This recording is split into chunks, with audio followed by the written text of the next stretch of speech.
our second interview today, we have another iconic African in a totally different sphere. We had Amina in the morning. Now we have Aliko Dangote. He is the most famous industrialist and investor in Africa. I think I don't need to introduce him. Aliko, you are welcome. Thank you. Thank you. Thank you for joining us. Thank you. I know great pleasure. You lose a lot of money by stopping working and coming here, but but sometimes for you it's okay. Yeah, sometimes you have to do also. You have to, yes, definitely. That kind of it makes you civil society also. It's not bad. We do. Okay, right, Aliko. For the last year, we have been talking on and off about this very ambitious project. I mean, we all knew you as a cement man, the man who making cement everywhere in Africa. And suddenly we hear that you became an oil man.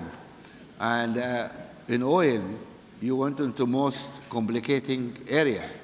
You did not buy a block of oil from the government. We're there also. You are also there? Yes. Okay. We bought 2 blocks from Shell. You got 2 blocks over there. Okay. People think that's easy, but you get a block, and if you discover something, you sell it to one of the oil majors, and you make your money, and you go to Regent's Park or Surrey in London. And we have many of those guys in London. We have. Yes. But you are doing something very unusual. You decided to build one of the largest industrial facilities in the world, actually, not only in Africa. It's a huge undertaking. What is the capital cost of this project you're doing? Well, in that particular location, we're spending about 12 to 13 billion dollars. 12 and 13. You heard this number? 12 to 13. 12, 13 billion dollars. Yes. And this means you are betting everything. You're betting your shirt on this, correct? Well, I'm betting quite a lot, yes. You're betting quite a lot in quite this. a lot, no yes. Okay, that's wonderful. But can you tell us what exactly this you are doing and why it's costing all this amount of money? Well, actually, thank you very much, Mo. First of all, I would like to thank you for inviting me to this Mo Ibrahim's weekend. It's a great pleasure to be here. Yesterday, I was actually sweating when there was an accident, going to the airport. Where? In London. In London? Okay, you were in London, I said. Yeah, because Stansted Airport closes at 10. I said that, well, if I'm not able to make it, I will never talk to you again. I know, and that's more expensive than my project. You know why this guy is charming, Anyway, thank you very much. So really, what we have today, Mo, is that we have almost about 5 major projects. We have the refinery, which is 650,000 barrels per day. 650,000 barrels per day. We have the petrochemical, which is 1.3 million tons of polypropylene, polyethylene, which will make us second largest exporter of petroleum products in sub-Saharan Africa after Sasol. Then we have 3 million tons of urea and ammonia, which is fertilizer. And also we have the gas pipeline. But the 3 have actually moved very, very fast. And then we have the cement. We are doing about $2 billion worth of expansion in the cement. And then agriculture, we have, rice, 1 million tons, which we are building with integrated power, because we are in the localities where we are going to, process, do parboiling. The rice we eat is different than the rice here in Côte d'Ivoire. We eat parboiled rice, so you have to boil the rice and do, the process. With all this, the most challenging one, which is really very good, is the refinery. It has opened our eyes to see the lack of infrastructure in, Africa. Now, let us dissect. We're going to do a forensic audit of what you are doing now. Okay. So let's take it one by one. One by one, all right. Okay, this big refinery and associated installations you are making, can you describe it to us? What is exactly, is it just some pipes bringing crude and you are refining this and then pumping it back, or no, what do you have to do? We have, the refinery is actually on a, first of all, let me tell you the challenges and what we are facing. It's just outside Lagos. We took up a land which is about 2.7 million square meters. 2.7 million. Square meters is huge. You know, it's massive. Internal roads alone, we have 136 drainage, some of them as wide as 40 meters. We have 200 kilometers. And it's all fenced.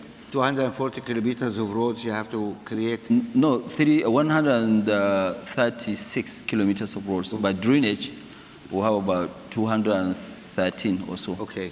Of drainage.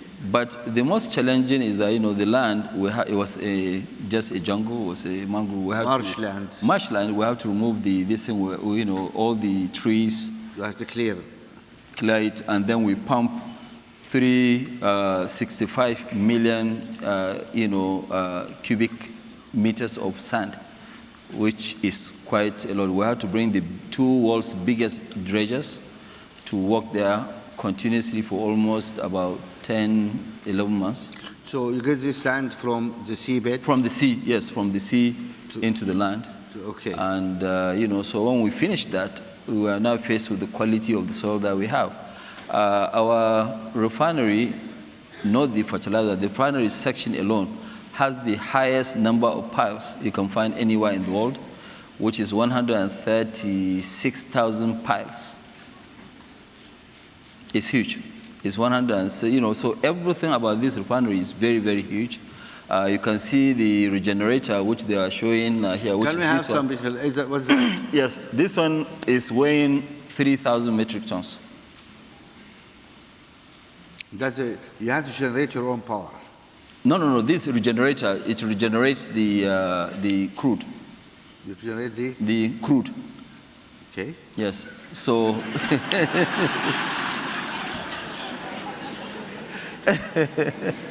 So we have this, but the real challenge of the project is that we have to build our own port, because none of the ports in Nigeria can actually take the weight. Thing. Where do you get this from? This from Hyundai, Korea. From Korea? Yeah. And you managed to ship it all the way from Korea yes, to... we have actually 7 of these. Okay. This is the biggest, then we have another smaller ones. And this thing has to be rolled out. And so the ports in Nigeria, the heaviest equipment they can take might be maybe 150 tons or so. And then we are faced with the roads. If you look at what this one is going to go on now, they put on this thing. And what we have to build a special road for all our equipment to be able to pass. What is this creature? Which one is that? Well, the other one. Okay, the other one is the heaters. We filters. Filters and heaters. They are the same. Okay, to ensure the flow. The flow of the oil, to heat it up, and so we have a lot of various. We have an equipment, single one, which is 42-story building. You showed me some pictures of massive cranes. You said you have to get some of the world's biggest. There are only 3 of them available in the world. There are 5,000 tons crane. 5,000 tons. Yes, so that one you have to book maybe a year and a half, 2 years in advance, because there are only 3 in the world. The whole world? Yeah, in the whole world. Yeah, there are only. You have photographs of this stuff? Yeah, this is it. This is the crane. This one crane is huge. That's the crane. Yes, it has not been fully assembled. This crane has equipment over 205 containers, which they have to couple, together. So these are some of the, Is this accommodation or what you are making? No. These are the heaters. I thought you were doing real estate as well, no? It's not real estate, no. It's not real estate. But the site More, we have over 30 kilometers of fencing, 30 kilometers of fence. concrete fencing at the site. So we have quite a lot of challenge. But what this will give us at the end of the day is to give us, 650,000 barrels of, crude processing, and total number of products that will produce will be about 32 million tons. So 32 million tons, it means that Nigeria will actually be one of the largest exporters in Africa of petroleum products. So what we are trying to do is to do exactly like what we did in cement. Nigeria used to be number 2 in the world after US in cement importation. And now Nigeria, was self-sufficient. And by this year, Nigeria will be the largest exporter of cement in Africa. Okay. With 8 million tons of expansion. Right, but I think this wonderful, this is a courageous man to put all, he bet the bank and everything on such a massive technological projects, which in Africa we're not famous for. We always go for the soft stuff. And I'm not aware of any major private investment in Africa at that scale. No, never. Which is funded by local people. Yes. And that's it. Can you give him a hand, really, for what he's doing? Thank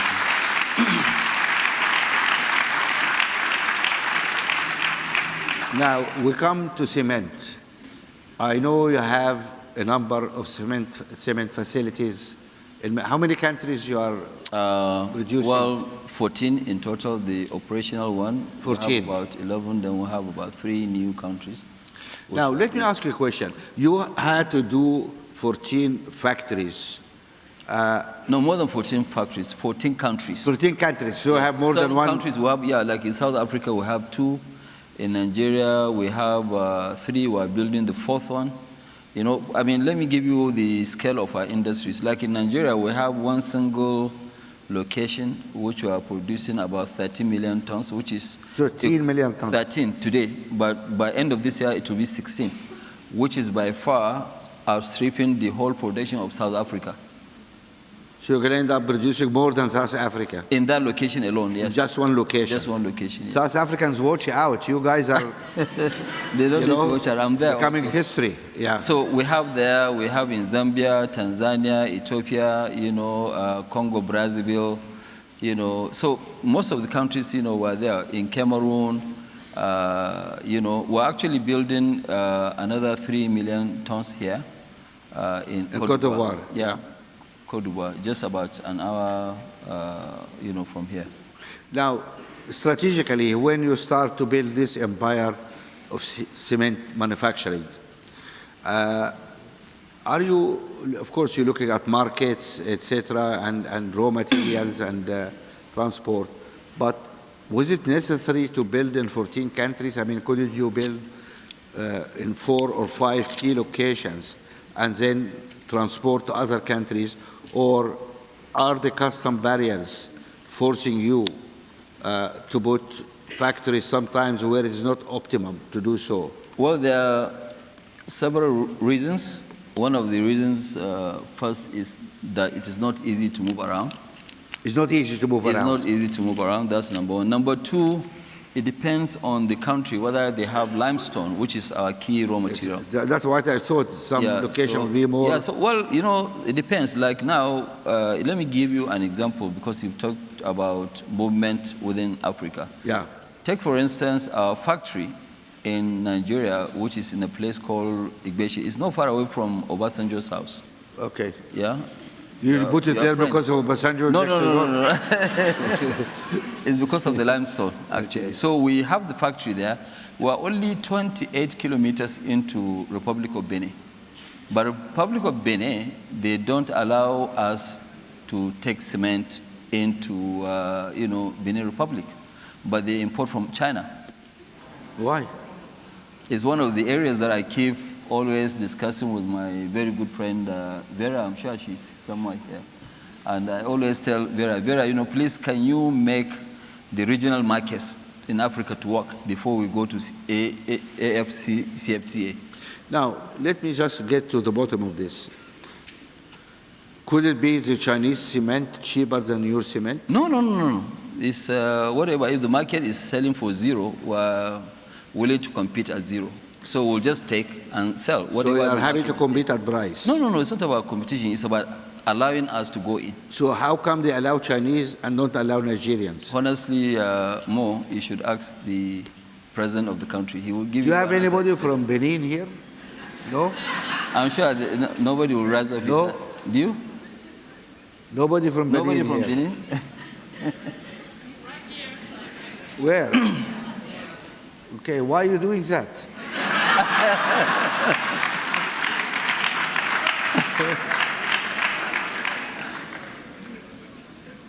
No answer. Please, when you go home, ask why are you doing something silly like that? I mean, if it's cheaper, I understand, but if it's not cheaper, why? Because why? really, the AFC, CTA is a very, very good, thing to, But my issue is that even if we sign, what about the implementation? We are very good at designing programs and whatever, but implementation is key, which is really missing. Because we talked about free trade areas. Yes. ECOWAS talked about borderless region. Is that happening in reality or not? Well, actually, it's not happening in reality, because the biggest issue that you have is, allowing movement. Today, if we are going to take cement to, say, maybe Togo, we're going to spend almost a week for just 210 kilometers. Is it the roads or is it the customs? It's the customs. The customs? Yeah, you sleep in the border when you get there. Why? Yeah, because, it's just corruption. You have to pay in order to get your cement across? Well, we don't pay, but maybe that's why they're holding us. But even people who are paying, they have to spend that long period of time. Also. It's a long process, yes.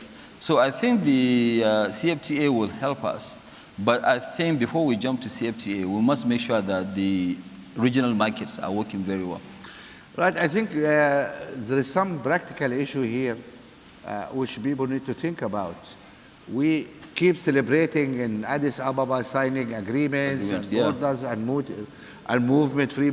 And here we have a situation where it takes a week to move goods 280 kilometers between two neighboring countries. And then your neighbor too will say that, no, don't bring your goods here. I think when you look at it, a place like Republic of Benin, Togo, and Co., they are the ones that will benefit more in terms of these, regional markets. Because if I'm from Benin or I have business in Benin, it means that I don't only have market for 14, 15 million people. I have Nigeria's market, which is 200. You see, because the economic activities of Nigeria is mainly in the southwest, which is 60%. And the Republic of Benin is like part and parcel of that area. I mean, it's easy. My own market, like what I said, it's easier for me to take my cement into the Republic of Benin than going to Lagos. Even though I'm near. I mean, we have been talking about regional. Where is Vera? I mean, we're talking about regional integration and all this stuff, and it's not happening on the ground. So, Vera, are you here? Yeah, she's right there. Okay, we'll get you. No, I think this conversation is important to really show what's happening actually on the ground. How we're going to move. More, couple of us, we have a lot of, work in our hands to do. I mean, today, for example, what I keep saying, luckily, people like Vera, they are actually, pushing. They have done this African Union passports. Passports? Yes, okay. I haven't got one yet. I don't know why. No, they have to give you one, definitely. I mean, it's better for you. Because if you now see my passports, I carry 6 to 7 passports because of visas. Okay, and even though I'm an investor, but I need visas in almost 38 countries, out of 55 or so. So now they have issued us with the African Union passport. About a few of us, we've gotten the first. 3 of us. maybe 3 How or much 4. did you have to pay for that? No, I didn't pay anything. Come on, I mean, No. But look, I mean, I haven't got one. I mean, I support the African didn't Union. apply? They didn't give me one. I mean, you must have paid something for those guys. No. We got it. It is in Addis Ababa at the African Union. So I've got one. But let me tell you this: the one that I have, I went to South Africa quite okay, and I think You were the new. carrying a Nigerian passport or South African passport? No. Carrying African Union passport. African Union passport. Yes, but this same African Union passport, I'm sorry, since we're all talking very openly, but I was invited by the president of Angola to come and, see him. And, I had to go. Normally, I don't travel much during fasting period, but I went. And when I went there, I had to be given visa on African Union passport.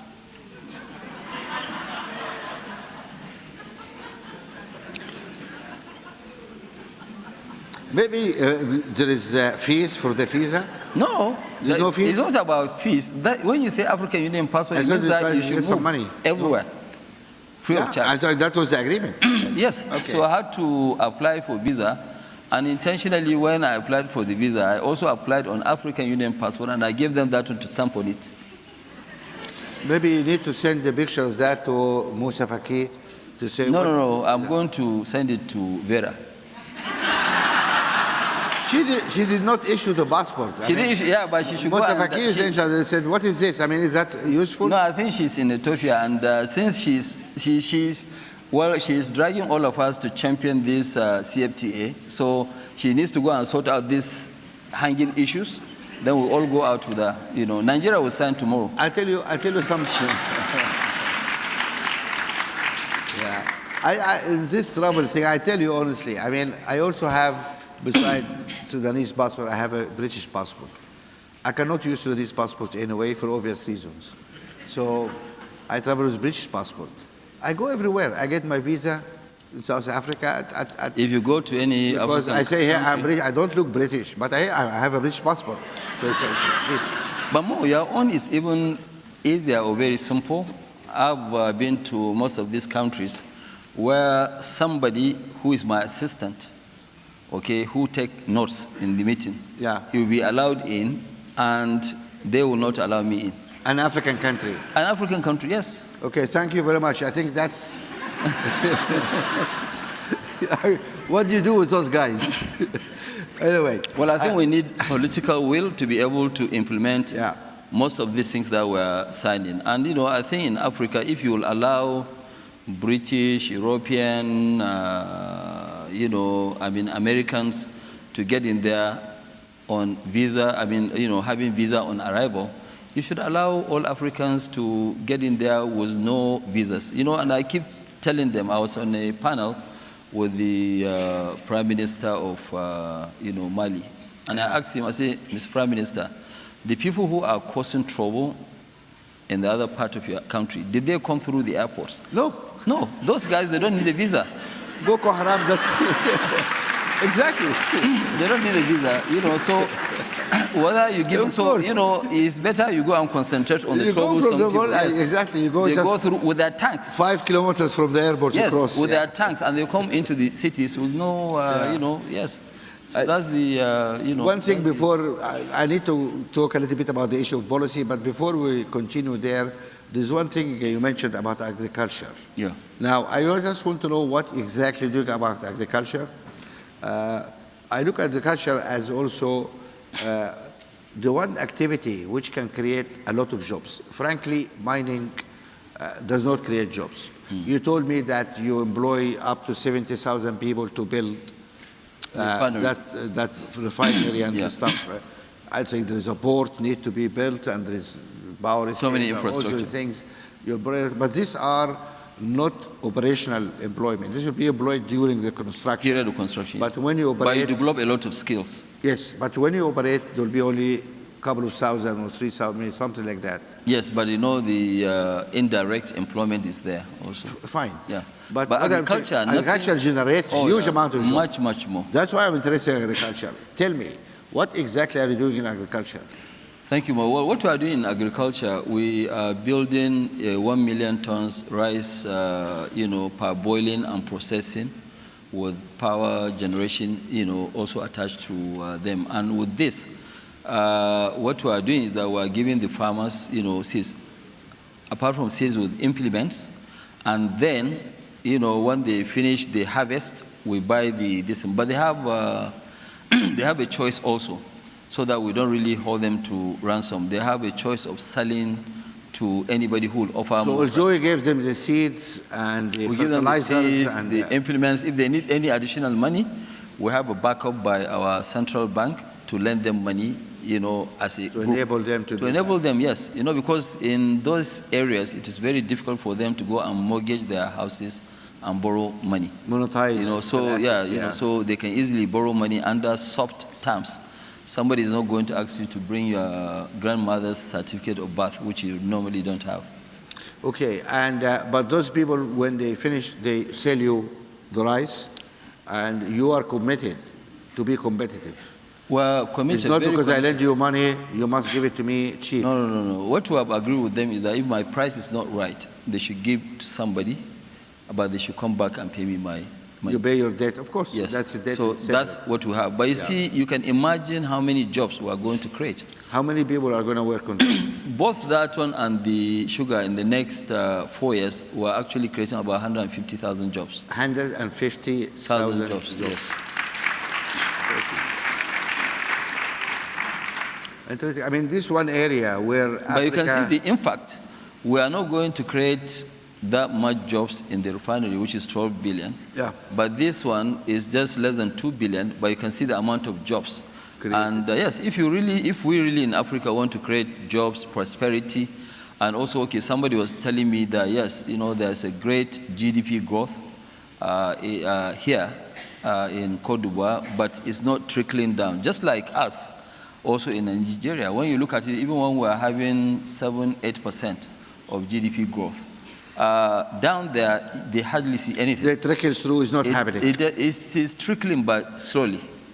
Not serious. Not serious. So the only way to have these things to trickle fast enough is through agriculture, where now, and that's why we have a greater advantage. I mean, you have a ready market, which is the difficulty of a lot of continents, but we have a market because the African continent imports more goods than any other continent.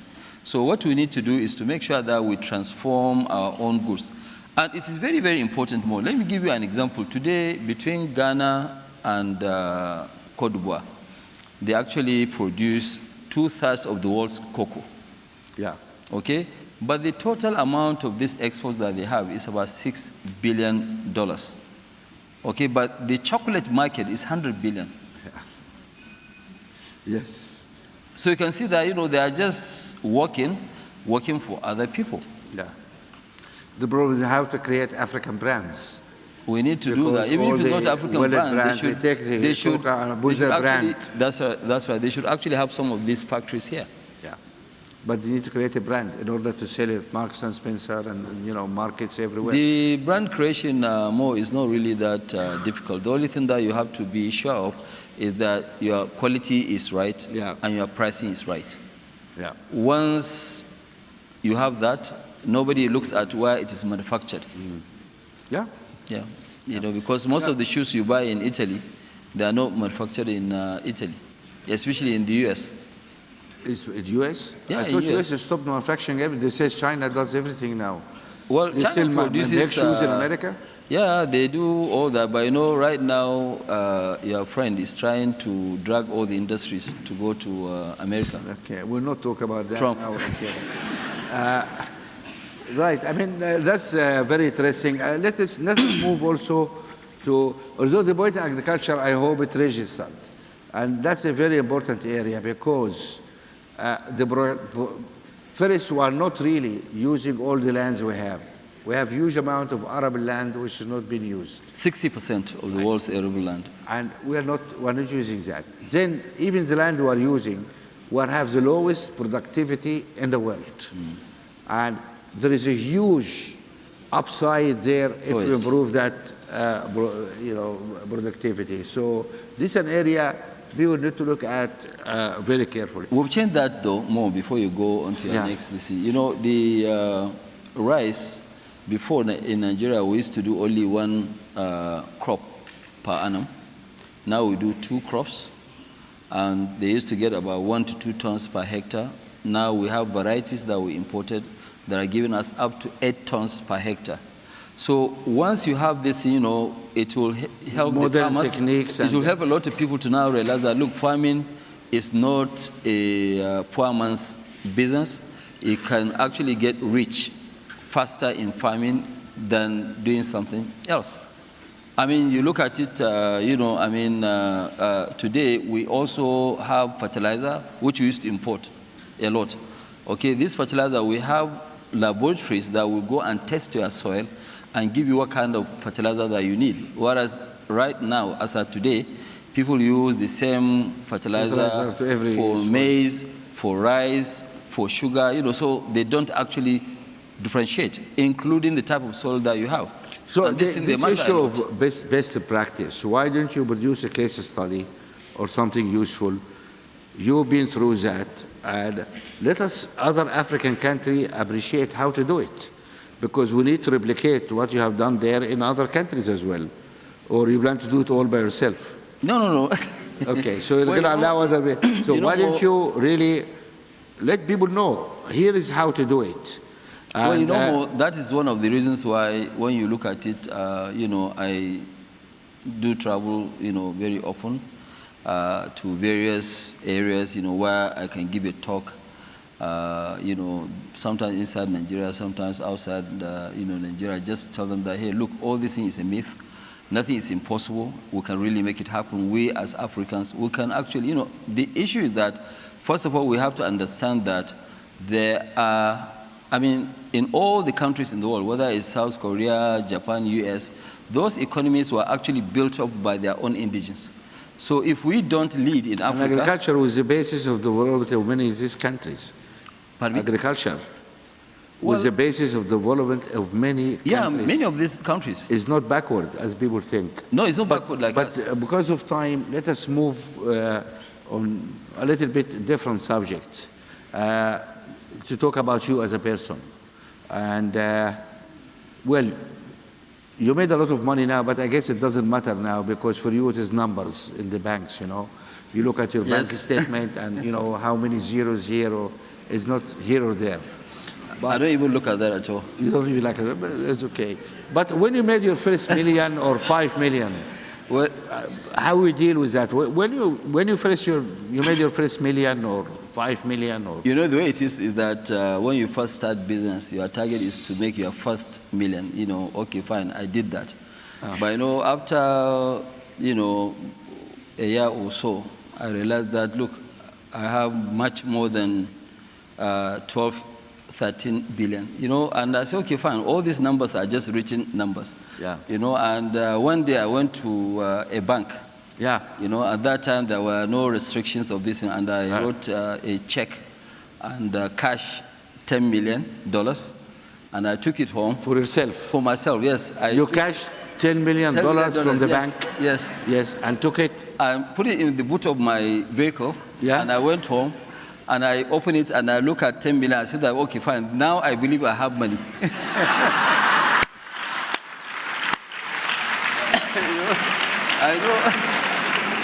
I know. So you put this in the bed and slept all night on top of it. You made love to your money. It was in the boot of my car. You know, car. Yeah. But I brought it, and I went there by myself. I drove myself to the bank. I cashed the money, and you know, I put it in my room, and I looked at the money, and I took it back to the bank the next day. Can I ask you how much money you have in your wallet today? Today? Yeah. How much money you have in your pocket? You'll be very, very surprised. I don't even have, not even $1, nothing. You have no money on you? Nothing. Okay. Nothing. I have nothing. That's money for you guys. When you have money, you don't carry money. That's really interesting. No, that's. I know you also started the foundation. Yes, we have started the foundation. What is the focus of your foundation?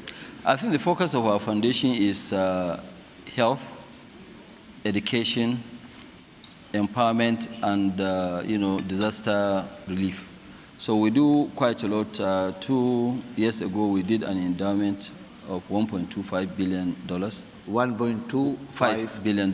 billion. Yeah, dollars, yes. You made an endowment of the foundation of $1 billion. Yes. That's interesting, okay? Yes. But the foundation also is not a new foundation. It's very old. Yes. I started the foundation, in 1993. Who manages this foundation? It's a lady called Zoera. You see? Zoera, I know. She's somewhere here. She's doing a great job. That's her. You're going to have a queue of people asking you for grants now. You better run away now. Yeah, okay. Now, let me ask you another personal question, if you don't mind. You must be the most eligible bachelor in Nigeria. Oh, Mo, you've started again. Yeah? I mean, you are nice, you are handsome, you are slim, and you're the richest man in Nigeria. You're always courteous, and I imagine there's a whole huge queue of young women outside your office every morning. Hi, Aliko. What's going to happen? I mean, you. Well, Mo, of course, yes, it is natural. Yeah. But, I will now tell all those ladies to go and apply through my brother, who is my consultant, and he will help me and vet which one I should marry. Who's that consultant? That's Mo Ibrahim. Oh, that's me. Yes.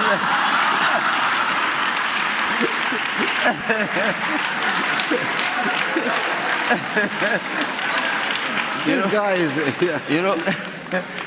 because I was telling somebody now I'm that, going to receive 100,000 letters for CVs from Nigerian women. I was telling somebody that I have a one-to-one with Mo. He said, when? I said, no, in about 3 hours. He said, oh, my God. He said that, Mo is actually harder than hard talk. I said, really? He said, yes. It's better you go and face hard talk than facing Mo. I said, no, don't worry. He is my brother. He'll be sort of me. No, I think we have been kind to him today. Yes? We do not help. No, thank you very much, Aliko. Please give me a hand. And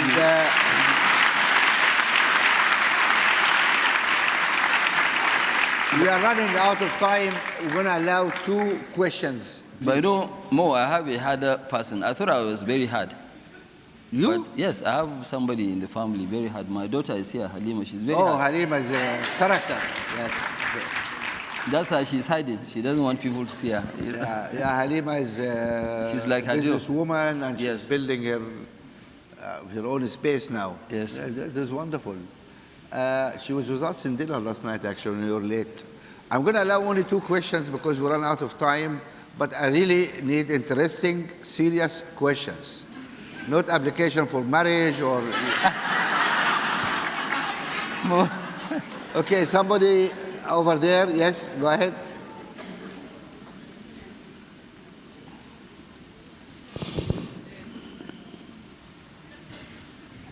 Good afternoon, Uncle Mo and Baba Aliko.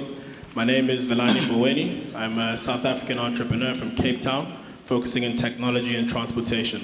Now, I believe that Aliko started his business at 21 years old. If you were a 21-year-old entrepreneur today, what 3 sectors would you focus on creating a business in, and what 3 factors would you believe will make you succeed? Thank you very much. Well, thank you. I think the most sectors to focus is either ICT or agriculture. These are the 2 promising this thing that you need to focus on. But you see, a lot of people, even the younger ones, we need to be also very, very careful, because one of the biggest issues with us Africans is that we spend our projected incomes. Once you start doing business starts doing well. Rather than for you to keep reinvesting into the business, you start spending money and thinking that profit will continue to come. There are ups and downs in business, so you need to be very, very focused and see, okay, fine, what do you do and how do you do those things? So you're not supposed to buy a Porsche car or... No, you are not supposed to do that. You see, because those luxury things, they also take up your time. which will not make you focus on your business. It's like what I mean, I don't have any holiday home anywhere. Yeah. I don't have a house anywhere, but I know people who are working for me, they have a house in London, but I don't. Interesting. That's why we have to put you up every time we see you, yes? But okay. One more question. That was a good question, the last one. Try to get me a better question. I cannot see in the dark, please. Okay, Because go of the ahead, lights. go ahead, okay. Hi, my name is Nikki Wako. I'm from South Sudan and live and work in Belgium. I had a question about the Continental Free Trade Agreement that's being shopped around. I understand a couple of countries have had issues ratifying it because they were concerned about the private sector. And as a key member of the private sector, I would like to know, are you truly concerned about the impact of the free trade agreement on the industry in Nigeria? And secondly, the infant industry protection in the agreement, do you think that would be a challenging, or would that be a root cause for why Benin, for example, is not allowing your products in the region? I think you answered that question. Well, I've answered that question, but you see, let me also... If you answer that question, let's allow another question. No, she asked because you one. said it's not working.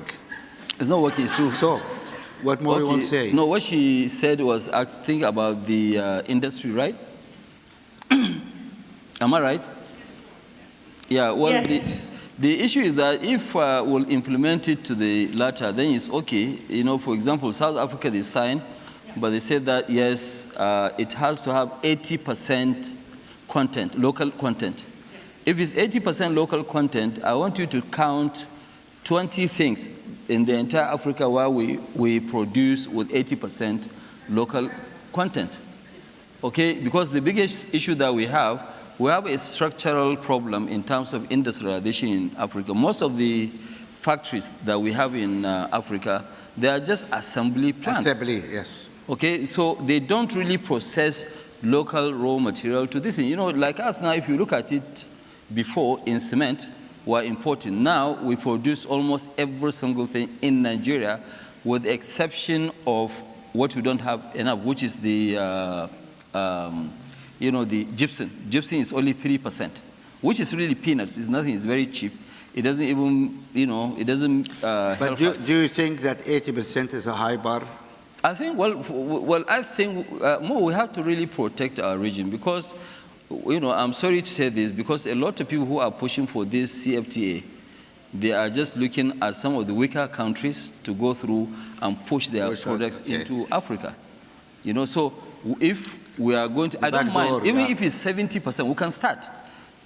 Even 80% that South Africa said that, look, it has to be 80%. I think it's too high. But we can even go down to 70. The biggest challenge is the implementation. Because today, if now the Republic of Benin are not allowing me to take cement in, which is 28 kilometers, how can somebody from Côte d'Ivoire be able to now send their goods by road to Nigeria? It's only 1,000 kilometers. But it will be very difficult because he will have problems with the Republic of Benin allowing you to enter. Okay, I think we need to ask that question to our friends in Côte d'Ivoire here. Maybe ask the president. We're going to see the president in 1 hour. Yeah, well, no, Shall we ask him? Yeah, we can ask him. But I think how they're going to manage to. you see, because it will help quite a lot when we have this in between all the countries. Yeah. Where people now, for example, in Côte d'Ivoire, everybody wants to come now. And So let us summarize here. The message from business really is that please be real. Our political leaders, you sign agreements about free trade among African countries. Please do it. Implement what you signed. They have to do it more because you see, it's just like today, more. Every day you invite me for dinner, and I'll call on you. You give me dinner. Both of us were doing business of similarities, and we are not doing any business. It is only a matter of time that we believe that, look, we are wasting my time, and I'm also wasting my time. Okay? So for countries, for us to strengthen those relationships, we have to have an economic relationship. Economic integration is useful. Yeah. That's right. So the integration really is useful, We shouldn't be complaining that, yes, we have a lot of youth. You see, and we have to be very careful. We've seen this in North Africa. The time bomb that we have is this youth that they don't have jobs. Okay. With this note on integration, I have to end this because we are running out of time. Please give a hand to a brave man. Thank you.